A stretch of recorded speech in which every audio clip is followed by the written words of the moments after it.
In this video, we'll be using the Zonal Statistics tool to find what counties in our Delta region have the most crop variety. Go back to your ArcPro project and search for the Zonal Statistics tool. There are two versions of this tool and either one should work, either the Spatial Analyst or the Image Analyst tool.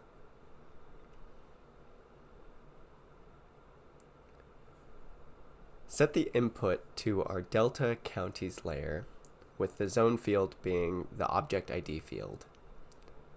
Set the input raster to CDL 2014, title the output as Crop 14 Variety. Lastly, set the statistic type to Variety. Essentially, zonal statistics can summarize our raster data based on given zones or boundaries that we set. Zones can be either polygons or rasters, and in this case, we're using our county polygon shapefile to bin our data. The variety statistic type returns a new raster that counts the number of unique crop types that fall within each of our county zones.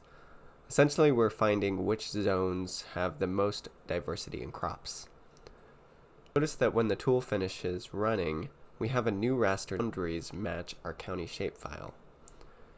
In the contents pane, you can see a range of values from 7 to 37, and this tells us what areas have the most number of unique crops. There's one problem with our new layer though. Notice that the color ramp shows our higher values as white and the lower values as black. We should inverse this color scheme to make the pattern more visually intuitive for our readers, since often a darker color represents higher values. We can do this by right-clicking on our color ramp and click the button that says Reverse Color Scheme.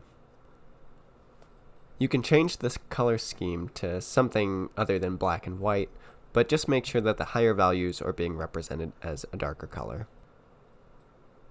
Zoom in and notice where the delta areas have the highest variety of crops.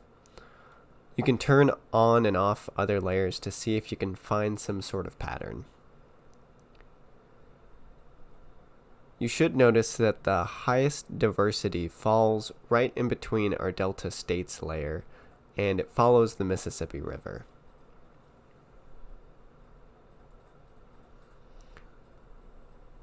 In the next video, we'll use focal or neighborhood operations to filter our CDL 2014 layer.